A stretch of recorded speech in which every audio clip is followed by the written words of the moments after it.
Hello students. बच्चों last class में हमने मेटल ऑक्साइड का रिडक्शन करके मेटल गेन कर लिया था। जो मेटल ऑक्साइड के रिडक्शन से मिलता है वो इम्प्योर होता है, प्योर फॉर्म में नहीं होता है, तो उसका प्योरिफिकेशन नेसेसरी होता है। तो आज उसका प्योरिफिकेशन ही हम स्टडी करेंगे। तो नेक्स्ट हमारी हेडिंग है प्योरिफिकेशन और रिफाइनिंग। प्योरिफिकेशन को रिफाइनिंग भी बोला जाता है, purification of refining of metal. तो let's start. The metal obtained from reduction of metal oxide is not pure and known as crude metal.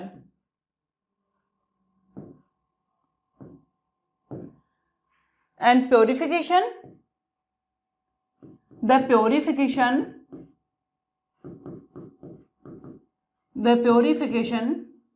of crude metal is known as refining, is known as refining. तो जो crude metal हमें मिला है उसका purification करना ही refining होता है। तो the purification is known as refining. बच्चों प्योरिफिकेशन हम कितने मेथड से करने वाले? सबसे फर्स्ट हम जो डालेंगे that is the given in NCERT, क्योंकि यहाँ पर हमें एनसीईआरटी बुक को पहले फोकस करना है। जो मेथड हमें एनसीईआरटी बुक में गिवन है उसको हम सबसे पहले स्टडी करेंगे, दैट इज इलेक्ट्रोलाइटिक रिफाइनिंग। तो फर्स्ट आप हेडिंग डाल लीजिए, electrolytic refining.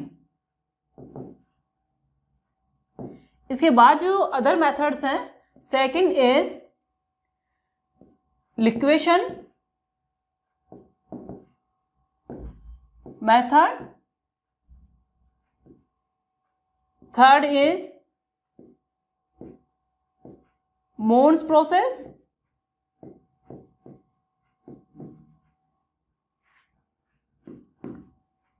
fourth is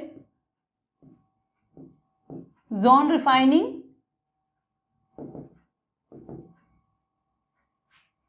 fifth is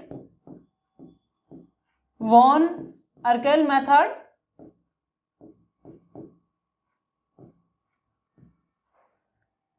and sixth is distillation। ये डिफरेंट मेथड्स हम स्टडी करने वाले हैं। Let's take first the electrolytic refining. बच्चों इलेक्ट्रोलाइटिक रिफाइनिंग जैसा कि नाम से ही पता चल रहा है, इलेक्ट्रोलाइटिक अगर आप इसको डिवाइड करें टू वर्ड्स में तो यहाँ पर electrolytic,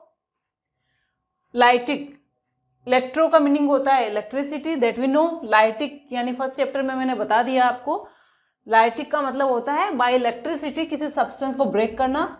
first method is electrolytic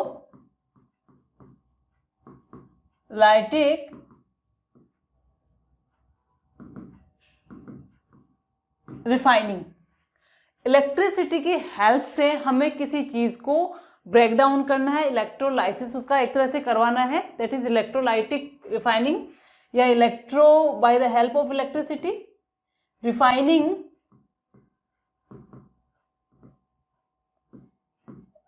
by the help of electricity। अभी ये कौन कौन से मेटल्स के लिए की जाती है? ये वाइडली यूज्ड मेथड है, यानी मोस्टली मेथड्स के लिए यही मेटल्स हैं, उनके लिए ये मेथड यूटिलाइज किया जाता है। Copper, tin, silver, gold etcetera, यानी इससे ज्यादा भी मेटल्स हो सकते हैं। देन अब सबसे इंपॉर्टेंट थिंग क्या है इस मेथड की? तो लेट्स टेक ए डायग्राम। यहां पर एक डायग्राम का सेटअप बना हुआ है। बच्चों ये ग्लास कंटेनर या कोई भी जो इलेक्ट्रोलाइटिक, क्योंकि ये जो प्रोसेस है वो वाइडली होता है और ये लार्ज स्केल पे होता है। हम एक स्मॉल कंटेनर लेकर इमेजिन कर सकते हैं कि ये प्रोसेस किस तरह से होता है। ये कंटेनर है, इसके अंदर 2 electrodes, one is anode and second is cathode, 2 electrodes होते हैं। ये इलेक्ट्रोलाइटिक सॉल्यूशन के अंदर डिप होते हैं, बैटरी से ये कनेक्टेड होते हैं। इस तरह का ये सेटअप बनाया हुआ होता है। तो हमें इलेक्ट्रोड लेने हैं, इलेक्ट्रोलाइटिक सॉल्यूशन लेना है और उनको बैटरी से कनेक्ट करना है। क्लियर। अब यहाँ पर एनोड क्या होगा, कैथोड क्या होगा और इलेक्ट्रोलाइटिक सॉल्यूशन क्या होगा, सबसे ज्यादा इंपॉर्टेंट चीज ये है। तो हम बैक आते हैं। इन दिस मेथड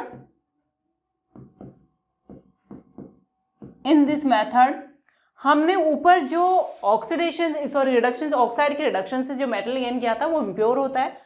उस इम्प्योर मेटल का हमें बनाना होता है एनोड।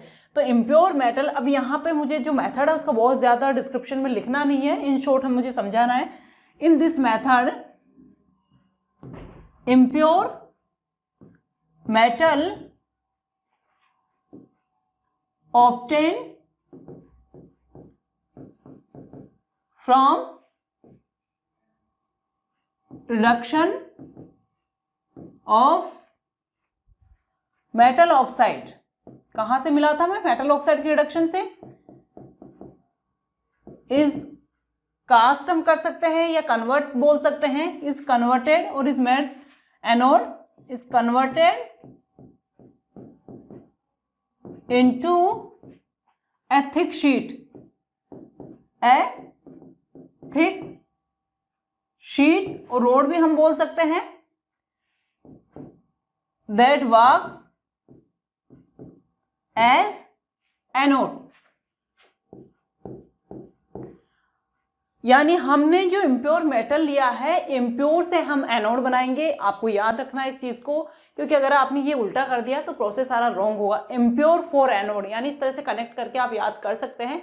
इम्प्योर मेटल का हम एनोड फॉर्मेशन करेंगे। तो जो इम्प्योर मेटल मिला है हम उसको मेल्ट करके, कास्ट करके थिक, यानी उसकी बड़ी बड़ी रोड्स बना ली जाती है उसकी, जो कि एज ए एनोड। यहाँ पर जो एनोड बना रखा हमने, ये एनोड, यानी अभी इसमें प्रोसेस में क्या है, हमने सिर्फ एक डायग्राम ले रखा है, तो स्मॉल साइज का दिखा रखा है और आपको लग रहा होगा कि दोनों कंपेरेबल साइज के हैं। तो ये प्रोसेस के बीच का कोई स्टेप है, इसलिए आपको कंपेरेबल साइज का लग रहा है। अदरवाइज यहाँ पर जो एनोड लिया जाता है उसके बड़ी शीट्स यानी बड़े रोड्स की फॉर्म में इसको लिया जाता है। देन ये हो गया, हमारा एनोड बन गया। Now second is cathode, A thin sheet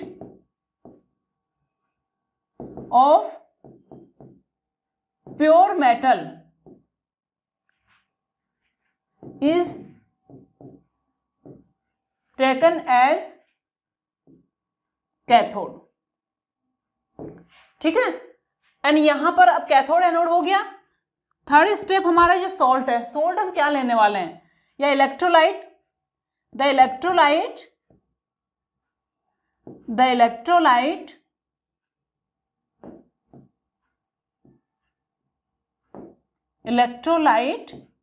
is a salt of the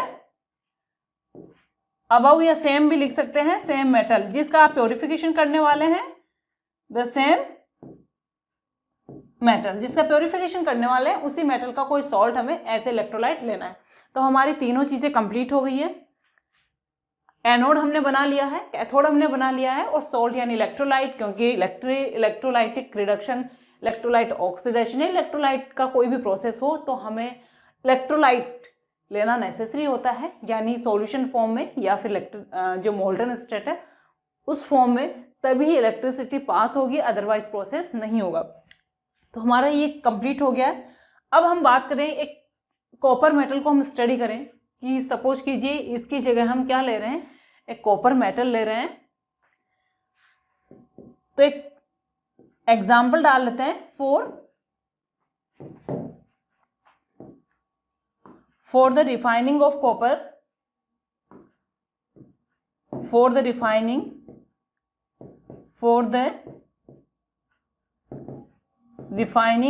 of copper, क्या करने वाले हैं कॉपर में। अब आपको पता चल गया कि किसकी क्या लेनी है, तो हमारे यहाँ हमने मेटल फिक्स कर लिया है। कौन सा मेटल लेना है हमें? कॉपर मेटल लेना है। तो for the refining of copper, anode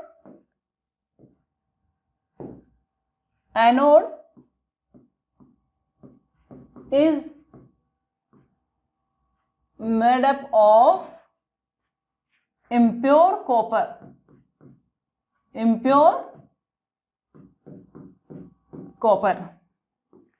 किसका बना हुआ होगा? इम्प्योर कॉपर का। Second, cathode is made up of pure copper. Anode हो गया, कैथोड हो गया। अब आपका इलेक्ट्रोलाइट सॉल्यूशन है। थर्ड क्या लेना है हमें? इलेक्ट्रोलाइट। तो दैट मीन्स कॉपर का हमें कोई सॉल्ट लेना है, and that copper sulphate is best solution for that. Electrolyte is copper salt. यहां ब्रैकेट में आप डाल सकते हैं, कॉपर सल्फेट। ठीक है, सारी चीजें हो गई मेरी। अब एक्सपेरिमेंट हम स्टार्ट करें। तो एक्सपेरिमेंट में क्या होने वाला है, हमारा यहाँ जो एनोड है, एनोड के ऊपर ऑक्सीडेशन होगा। तो ऑक्सीडेशन टेक प्लेस, यानी फर्स्ट हमारा हम डाल लें यहाँ पर एनोड पे क्या प्रोसीजर होने वाला है। एनोड किससे बना हुआ है? एनोड कॉपर से बना हुआ है। एनोड पर ऑक्सीडेशन होता है। तो यहाँ पर अब ऑक्सीडेशन ये नहीं होगा, क्योंकि हो सकता है कि फर्स्ट चैप्टर में आपने जब पढ़ा, सेकंड चैप्टर में आपने क्लोर एल्कलाई प्रोसेस स्टडी किया, फर्स्ट चैप्टर में हमने वाटर का इलेक्ट्रोलाइटिक जो डिकम्पोजिशन है वो हमने स्टडी किया।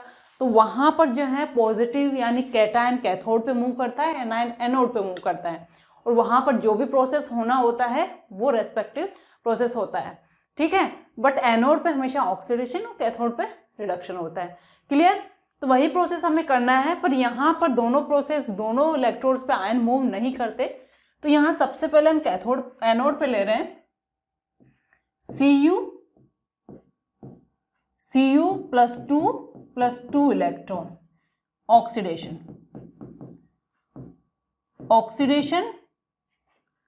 Of copper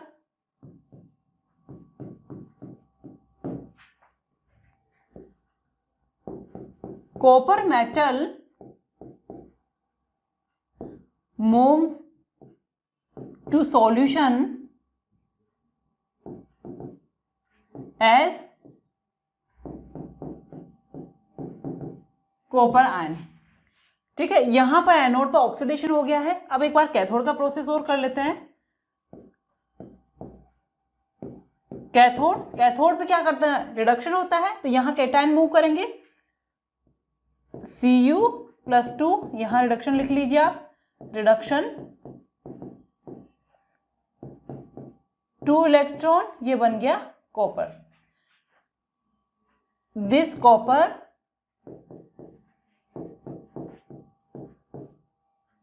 deposits on cathode. देखो ये तो रिएक्शन है, सिंपल सी रिएक्शन आपको ध्यान रखनी है। एनोड पर ऑक्सीडेशन होता है, कॉपर का ऑक्सीडेशन होने से कॉपर आयन बनता है। 2 इलेक्ट्रॉन इसके बाहर निकल गए। ये इलेक्ट्रॉन सर्किट में मूव करते हैं और ये क्या काम करेंगे? कैथोड पर रिडक्शन का काम करेंगे। कैथोड पे कॉपर आयन है, ये 2 इलेक्ट्रॉन गेन करके कॉपर में कन्वर्ट होगा और ये कैथोड पर डिपॉजिट होगा। अब इसको हम डायग्राम के थ्रू समझते हैं, जिससे कि बेटर क्लियर होगा। अभी मैंने क्या लिखा है कि एनोड पे ऑक्सीडेशन होता है। तो बच्चों एनोड क्या इम्प्योर कॉपर का बना हुआ है, एनोड पे ऑक्सीडेशन होता है।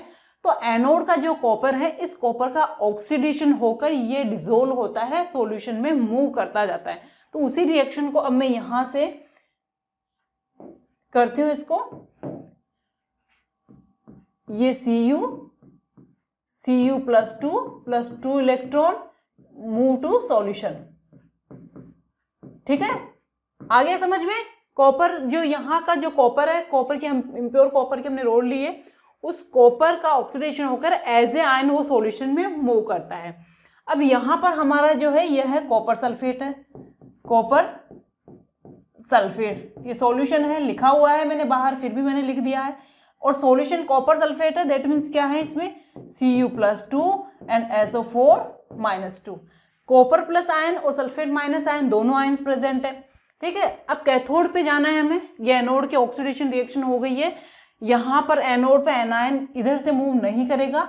अभी हमें इस प्रोसेस को याद करना है, कॉपर डिजोल्व होकर सॉल्यूशन में आएगा। ठीक है, एज ए आयन फॉर्म।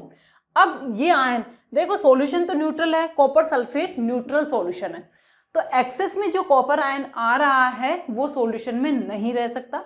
ये कॉपर आयन क्या करेगा, इधर से डिजोल्व होकर सॉल्यूशन में आएगा। ये मैंने एरो इस तरह से बना दिया, और ये कॉपर आयन अब क्या करेगा, कैथोड पे मूव करता जाएगा। कैथोड पे इलेक्ट्रॉन्स हैं, क्योंकि कॉपर ऑक्सीडेशन होकर आया है, इलेक्ट्रॉन्स अपने लीव किया है, वायर के थ्रू इलेक्ट्रॉन सर्किट के थ्रू मूव करते हैं, और कैथोड पे ये कॉपर आयन मूव करेगा। और यहाँ पर जो रिएक्शन है that is Cu+2+2 electron and that is copper deposit on cathode. ठीक है, तो यहाँ पर ये क्या हो गया, कॉपर डिपॉजिट हो गया Cu।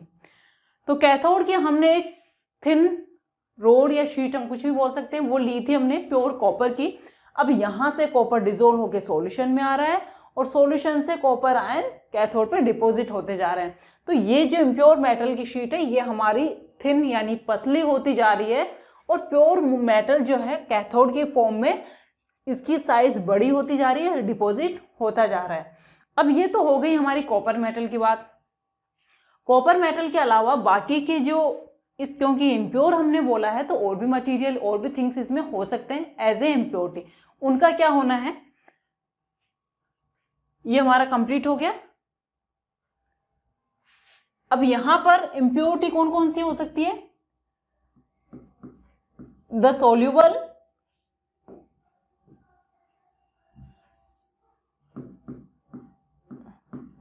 the soluble impurities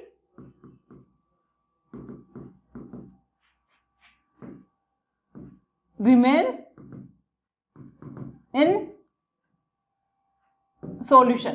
जो soluble है वो solution में चली जाएंगी, क्योंकि वो डिसोल्व है, solution कंडीशन में है।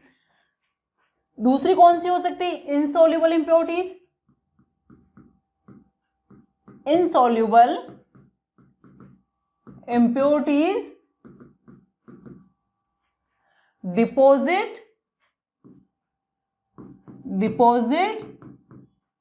कहाँ डिपॉजिट,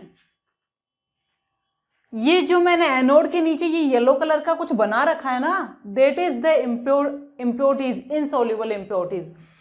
एनोड मड यानी सब जानते हैं कीचड़, एक तरह से हिंदी में हम बोले तो मड के फॉर्म में एनोड के नीचे डिपॉजिट हो जाता है, तो इसको बोलते हैं हम anode mud.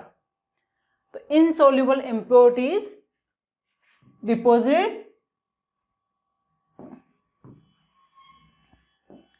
Deposit at the bottom of anode and known as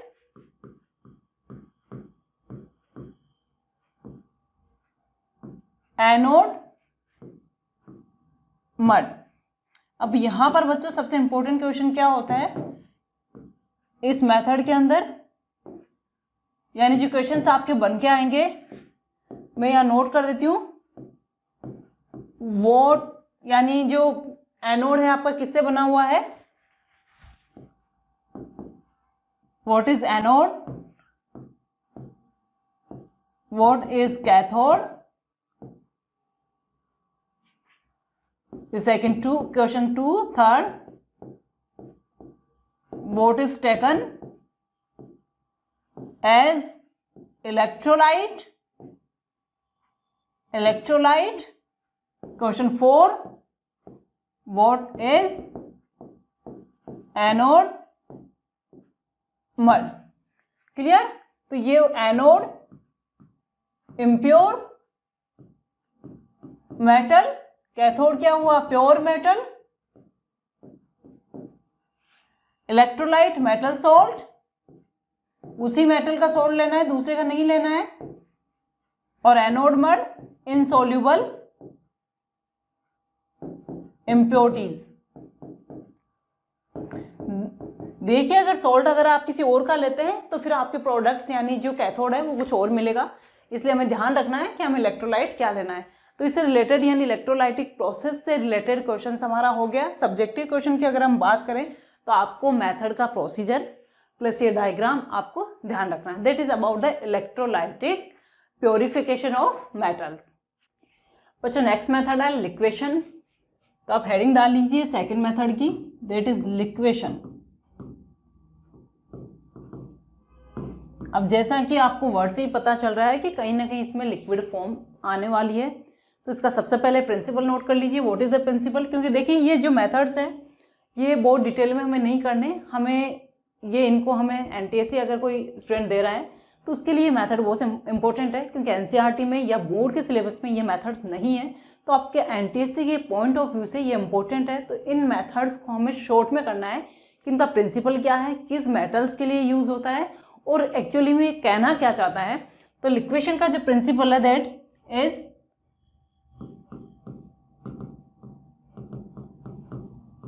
it is used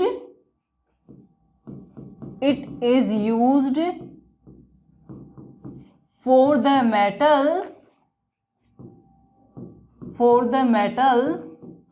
which are easily fusible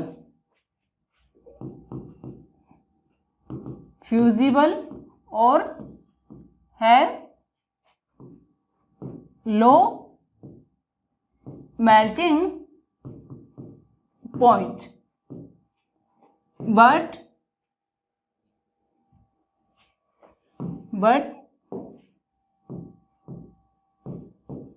impurities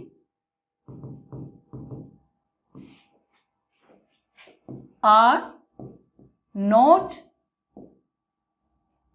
easily fusible. यानी हमारे पास क्रूड मेटल जो है उसमें मेटल प्लस इम्प्योरिटीज हैं, तो मेटल जो है इजीली फ्यूजिबल होगा, उसका मेल्टिंग पॉइंट कम होगा, बट जो उसमें इम्प्योरिटीज प्रेजेंट है वो इजीली फ्यूजिबल नहीं होगी, यानी उसका मेल्टिंग पॉइंट हाई होगा। तो अब हमें क्या करना है बच्चों, इस मेथड के अंदर जब इस मिक्सचर को यानी क्रूड मेटल को जब हम गर्म करते हैं यानी जब इसको हीट किया जाता है, और हीट कुछ इस तरह से जो स्लोपिंग हार्ट होता है इस टाइप की टेबल के ऊपर इसको हीट किया जाता है। यहाँ से इसको थोड़ा सा चेंज कर लीजिए, यानी ये परफेक्ट डायग्राम यानी जो एक्चुअली यूटिलाइज होता है वो नहीं बना रही हूँ, एक सिंपल सा है कि sloping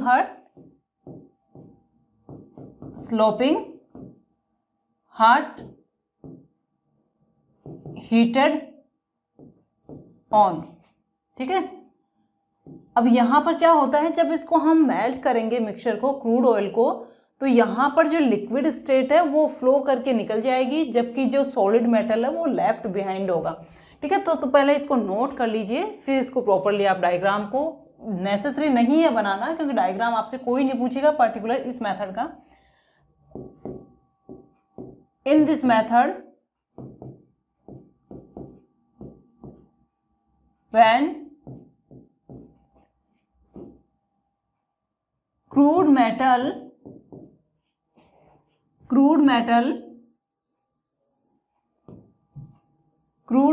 is heated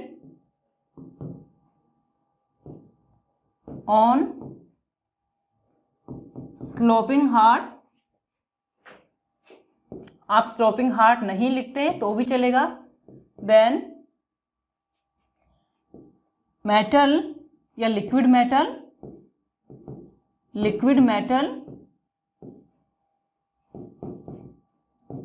flow away and impurities left behind, ठीक है। तो इतना लिखना भी नेसेसरी नहीं है, सिंपल सा ये है कि मेटल आपका मेल्ट होकर सेपरेट होगा और जो इम्प्योरिटीज है सॉलिड फॉर्म में वो सेपरेट हो जाएंगी। तो ये आपका मेथड और प्रिंसिपल हो गया है। नेक्स्ट अभी किन एलिमेंट्स के लिए यूटिलाइज किया जाता है, तो सिंपल सा ऊपर समझ में आ गया, जो इजीली फ्यूजिबल है, जिनका मेल्टिंग पॉइंट कम है, तो metals it is used for the metals metals like tin, lead and bismuth। ठीक है, तो इन एलिमेंट्स के लिए यूटिलाइज किया जाता है। ध्यान रखना, टिन का SN होता है, लेड PB होता है और ये बिस्मथ इन मेटल्स के लिए यूटिलाइज किया जाता है। अब नेक्स्ट हमारा बच्चों डिस्टिलेशन मेथड। हम डिस्टिलेशन कर लेते हैं पहले, first, second, third method.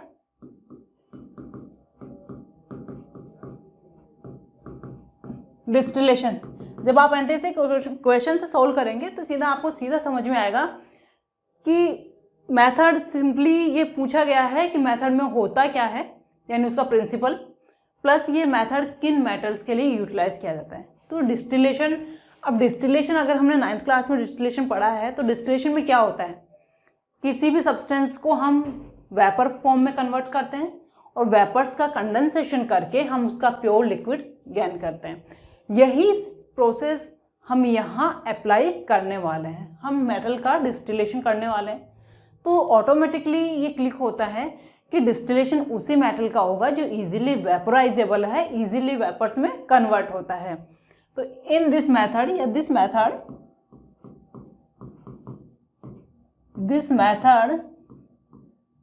Is used for volatile liquids या वोलेटाइल मेटल्स। ठीक है, अब यहां मेटल्स के मैं एग्जांपल भी डाल देती हूं, like zinc, cadmium and mercury. यानी ये पीरियोडिक टेबल में अपने ग्रुप के तीनों, एक ग्रुप के तीनों एलिमेंट आ रहे हैं, जिंक, कैडमियम एंड मरकरी। ये ध्यान रखना है आपको किसके लिए यूटिलाइज किया जाता है। अब इसको शॉर्ट में प्रोसेस को हम डालें, इन दिस मेथड